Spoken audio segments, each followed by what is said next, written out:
सभी को नमस्कार। देखिए, आज से हम रीट हिंदी भाषा शिक्षण विधियों के टेस्ट शुरू करने जा रहे हैं और आज का ये पहला टेस्ट है। आज के इस टेस्ट में रीट 2015 में जो लेवल 2 है उसमें भाषा फर्स्ट और सेकंड, लेवल 2 में भाषा फर्स्ट और सेकंड में जो हिंदी शिक्षण विधियों के क्वेश्चंस पूछे गए थे उन प्रश्नों को इसमें शामिल किया है। कुल 29 प्रश्न है, हालांकि 30 प्रश्न थे लेकिन एक प्रश्न इसमें डिलीट किया गया है। तो इन 29 प्रश्नों को हम इसमें देखेंगे और ये हिंदी भाषा शिक्षण विधियों के जो क्वेश्चन है रीट प्री और रीट मेंस के लिए अत्यंत उपयोगी साबित होंगे। तो आपको वीडियो को पूरा देखना है और सभी प्रश्नों को हल करना है और कितने क्वेश्चन आपके इनमें से सही हो रहे हैं वो भी कमेंट बॉक्स में जरूर लिखिएगा। चलिए शुरू करते हैं। प्रश्न संख्या इसमें पहला है, शिक्षार्थियों के सतत एवं समग्र मूल्यांकन यानी CCE पर प्रभावी जोर दिया गया है। किसमें? ऑप्शन फर्स्ट है राष्ट्रीय शिक्षा नीति 1986 में, प्रथम राष्ट्रीय शिक्षा नीति में, मुदालियर आयोग की सिफारिश पर या उक्त में से कोई नहीं। चारों में से सही विकल्प का चयन कीजिए। इस प्रश्न का ऑप्शन नंबर ये फर्स्ट ही सही होगा। पहला ऑप्शन, राष्ट्रीय शिक्षा नीति 1986 में शिक्षार्थियों के सतत एवं समग्र मूल्यांकन पर प्रभावी जोर दिया गया है। दूसरा प्रश्न है, उपलब्धि परीक्षण निर्माण में समांकन योजना बनाने का उद्देश्य है। क्या उद्देश्य है? निर्णय संबंधी असंगति को दूर करने में सहायता प्रदान करना, प्रश्नों की संख्या निर्धारित करना, छात्रों की कठिनाइयों का निर्धारण करना या उक्त सभी। तो चारों में से जो सही विकल्प है उसका हमें चयन करना है।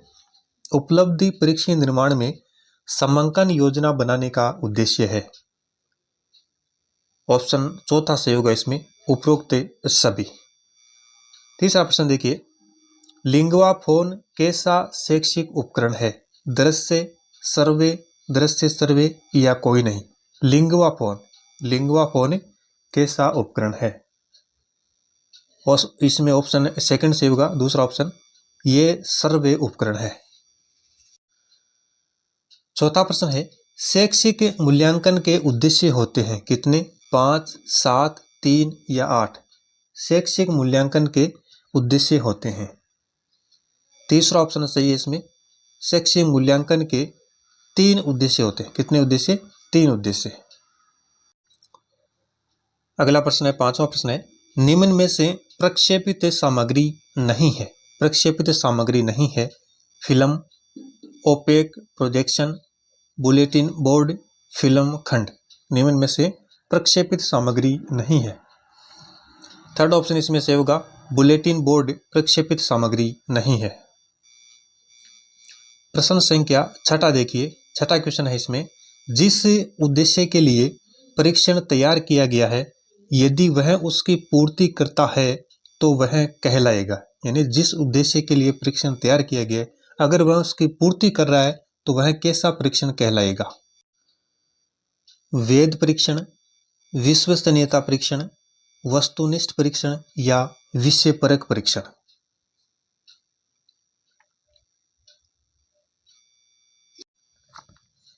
ऑप्शन इसमें पहला सही होगा, फर्स्ट ऑप्शन, वेद परीक्षण। ये जो जिस उद्देश्य के लिए परीक्षण तैयार किया गया यदि वह उसकी पूर्ति कर रहा है तो वह वेद परीक्षण कहलाएगा। सातवां क्वेश्चन देखिए अगला, भाषा शिक्षण के सिद्धांत है प्रेरणा का सिद्धांत, क्रिया द्वारा सीखने का सिद्धांत, जीवन से जोड़ने का सिद्धांत या उक्त सभी। तो ऑप्शन चौथा से होगा इसमें, उक्त सभी। प्रेरणा का सिद्धांत, क्रिया द्वारा सीखने का सिद्धांत, जीवन से जोड़ने का सिद्धांत, तीनों ही भाषा शिक्षण के सिद्धांत है। अगला प्रश्न आठवां, शिक्षण में सबसे महत्वपूर्ण कार्य है। क्या है? विषय निर्धारण, उद्देश्य निर्धारण, बिंदु निर्धारण या समय निर्धारण। शिक्षण में सबसे महत्वपूर्ण कार्य है। ऑप्शन सेकंड से होगा, उद्देश्य निर्धारण। नवा क्वेश्चन देखिए, बालक परिवार में रहकर कैसी भाषा सीख जाता है? सांकेतिक भाषा, लिखित भाषा, बोलचाल की भाषा या इनमें से कोई नहीं। परिवार में रहकर बालक कौन सी भाषा सीखता है? तो ऑप्शन थर्ड इसे होगा। तीसरा ऑप्शन बोलचाल की भाषा। परिवार में बालक बोलचाल की भाषा सीखता है, बोलचाल की भाषा। तीसरा ऑप्शन इसमें सही होगा। 10वां क्वेश्चन है, रचना शिक्षण के मुख्य रूप होते हैं कितने? 5, 3, 2 या 7? रचना शिक्षण के मुख्य कितने रूप होते हैं? ऑप्शन इसमें थर्ड से होगा 2 रूप। रचना शिक्षण के 2 रूप होते हैं। 11वां क्वेश्चन देखिए, भाषा सीखने का स्वाभाविक और मनोवैज्ञानिक क्रम कौन सा है? भाषा सीखने का स्वाभाविक और मनोवैज्ञानिक क्रम कौन सा है? पढ़ना, सुनना, लिखना और बोलना, बोलना, लिखना, सुनना और पढ़ना, सुनना, बोलना, पढ़ना, लिखना या उपरोक्त सभी? स्वाभाविक और मनोवैज्ञानिक क्रम। तो देखिए इसमें ऑप्शन थर्ड सही हो रहा है। तीसरा ऑप्शन सुनना, बोलना, पढ़ना, लिखना यानी सुबोपली, सुबोपली, सुनना, बोलना, पढ़ना और लिखना। तीसरा ऑप्शन इसमें सही होगा। अगला प्रश्न है प्रश्न संख्या 12वां, दृश्य श्रव्य सामग्री की आवश्यकता निम्न में से किस विधि के लिए आवश्यक नहीं है? समस्या समाधान विधि, व्याख्यान विधि, योजना विधि या उपरोक्त सभी? दृश्य श्रव्य सामग्री की आवश्यकता किस विधि के लिए नहीं है? सेकंड ऑप्शन से होगा। दूसरा ऑप्शन व्याख्यान विधि के लिए किसी भी प्रकार की दृश्य और श्रव्य सामग्री की आवश्यकता नहीं पड़ती है। प्रश्न संख्या 13वां देखिए, मौन वाचन का मूल्यांकन किस परीक्षा के द्वारा किया जा सकता है? मौन वाचन का जो मूल्यांकन है वह किस परीक्षा के द्वारा किया जा सकता है? पूर्ति परीक्षा, सत्यासत्य परीक्षा, बहुविकल्पी परीक्षा या उक्त तीनों से? इस प्रश्न का सही उत्तर होगा ऑप्शन नंबर 4। चौथा ऑप्शन इसमें सही होगा। पूर्ति परीक्षा, सत्यासत्य परीक्षा, बहुविकल्पी परीक्षा, इन तीनों के द्वारा मौन वाचन मूल्यांकन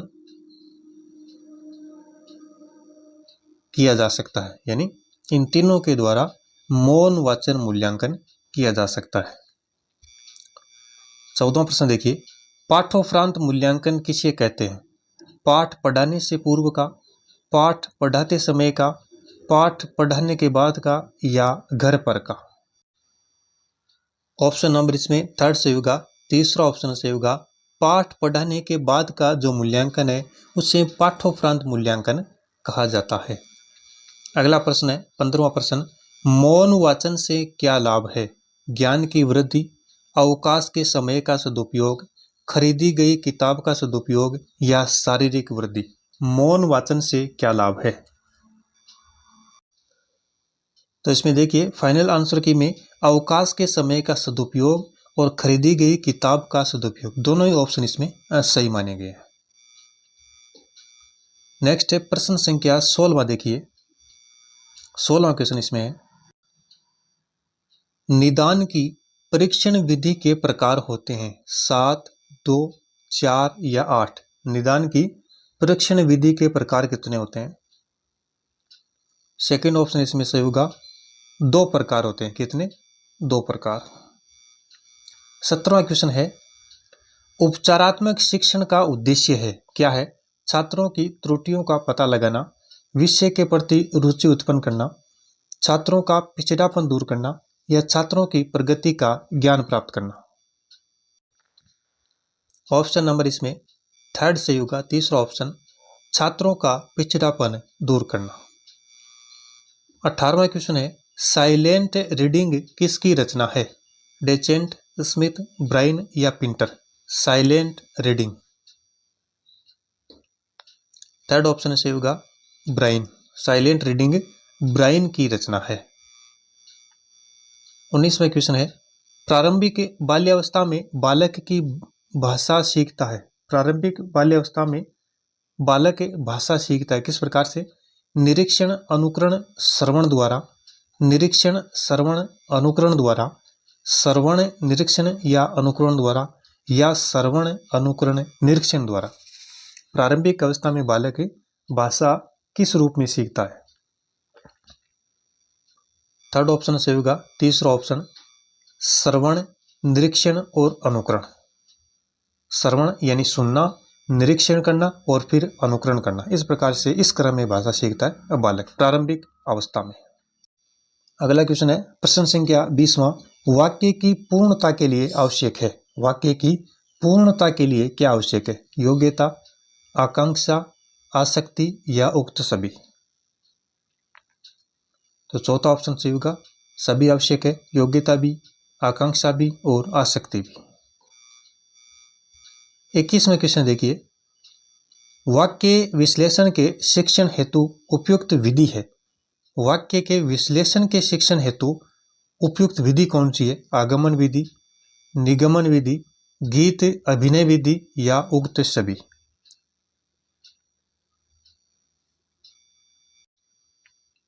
ऑप्शन पहला सही होगा, आगमन विधि। अगला प्रश्न है 22वां क्वेश्चन देखिए। सीसीई प्रणाली में ए1 ग्रेड कितने प्रतिशत अंक प्राप्त करने वाले छात्र को प्रदान की जाएगी? 91 से 100, 81 से 90, 90 से 100 या 71 से 80। ऑप्शन इसमें पहला सही होगा, 91 से 100। यानी सीसीई प्रणाली में ए1 जो ग्रेड है वो 91 से 100 अंक प्राप्त करने वाले छात्र को वो प्रदान किया जाएगी। और अगला क्वेश्चन है, सीबीएसई ने किस वर्ष से 10वीं की बोर्ड परीक्षा में सतत एवं व्यापक मूल्यांकन प्रणाली लागू कर दी? वर्ष 2010-11, वर्ष 2009-10, वर्ष 2009 या वर्ष 2008। ऑप्शन इसमें पहला ही सही होगा, फर्स्ट ऑप्शन, वर्ष 2010-11 से। अगला प्रश्न देखिए 24वां क्वेश्चन है, भाषा दक्षता यानी कौशल विकास किया जा सकता है शुद्ध उच्चारण के माध्यम से, लिपि व वर्तनी का सही ज्ञान कराकर, शब्द रचना का ज्ञान कराकर या उक्त सभी प्रकार से। भाषा दक्षता या भाषा कौशल विकास किया जा सकता है। ऑप्शन चौथा सही होगा इसमें, उक्त सभी प्रकार से। 25वां क्वेश्चन देखिए, रेडियो की सीमाओं को कौन सा सर्वे साधन दूर कर सकता है? रेडियो की सीमाओं को कौन सा सर्वे साधन दूर कर सकता है? ग्रामोफोन, लिंगवाफोन, टेप रिकॉर्डर या इनमें से कोई नहीं। ऑप्शन थर्ड से होगा, तीसरा ऑप्शन टेप रिकॉर्डर। 26वां क्वेश्चन है, निगमन विधि मनोवैज्ञानिक विधि है, अमनोवैज्ञानिक विधि है, कुछ कह नहीं सकते या उक्त में से कोई नहीं। निगमन विधि, तो ऑप्शन सेकंड से होगा, अमनोवैज्ञानिक। निगमन विधि अमनोवैज्ञानिक विधि है। अगला प्रश्न देखिए 27वां क्वेश्चन यहाँ पे, समतल पर बिखरी हुई सामग्री को बहुत तेज प्रकाश द्वारा पर्दे पर प्रतिबिंबित किया जा सकता है। फिल्म स्ट्रीम के माध्यम से, स्लाइड के माध्यम से, एपिडाइस्कोप के माध्यम से या मैजिक लांटेन के माध्यम से। समतल पर बिखरी हुई सामग्री को बहुत तेज प्रकाश द्वारा पर्दे पर प्रतिबिंबित किसके माध्यम से किया जा सकता है? इसमें ऑप्शन नंबर थर्ड से होगा, तीसरा ऑप्शन एपिडाइस्कोप के माध्यम से। 28वां क्वेश्चन है, मौन वाचन कब शुरू करना चाहिए? तीसरी कक्षा से, चौथी कक्षा से, छठी कक्षा से या दूसरी कक्षा से? ऑप्शन इसमें पहला सही माना गया है, तीसरी कक्षा से। तीसरी कक्षा से मौन वाचन शुरू करना चाहिए। और 29वां और अंतिम क्वेश्चन है इस टेस्ट का,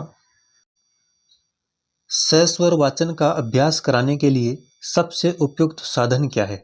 आदर्श वाचन, अनुकरण वाचन, सामूहिक वाचन या पाठ्य पुस्तक वाचन?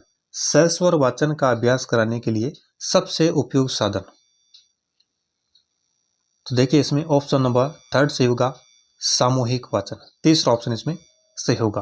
तो ये कुल 29 प्रश्न थे। रीट 2015 में लेवल सेकंड में भाषा फर्स्ट और सेकंड दोनों के प्रश्न थे। आपके इनमें से कितने प्रश्न सही हो रहे वो भी कमेंट बॉक्स में लिखिएगा, और इन प्रश्नों को देखकर आप अंदाजा लगा सकते हैं कि आने वाले रीट एग्जाम में किस प्रकार के, किस लेवल के प्रश्न पूछे जा सकते हैं। तो इस वीडियो में इतना ही। धन्यवाद।